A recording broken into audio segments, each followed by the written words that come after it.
L'immense majorité de notre activité, ce sont les gastric bypass.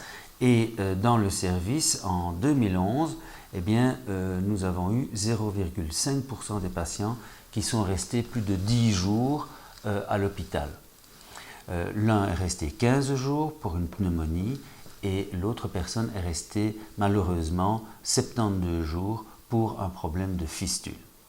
Donc on peut dire que les complications existent, c'est un classique, mais sont extrêmement rares. Ça c'est pour les complications opératoires.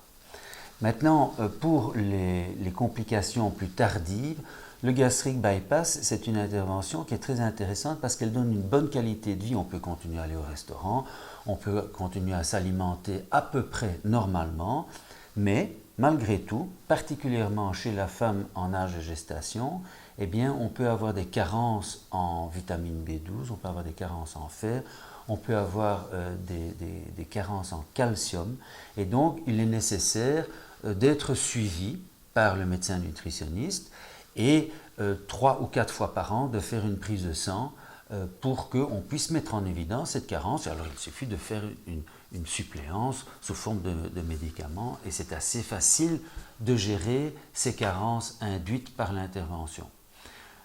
Plus facile et difficile à la fois à comprendre, c'est que ces interventions vont inexorablement provoquer un regain de poids après 4-5 ans si ces patients ne sont pas suivis.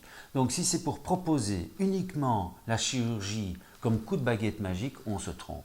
Ce n'est qu'une pièce d'un puzzle, d'un plan d'amaigrissement et il faut au fond que la chirurgie serve uniquement à ramener les gens dans des conditions où ils vont pouvoir de nouveau faire du sport. À 160 kg, on ne peut pas faire de sport.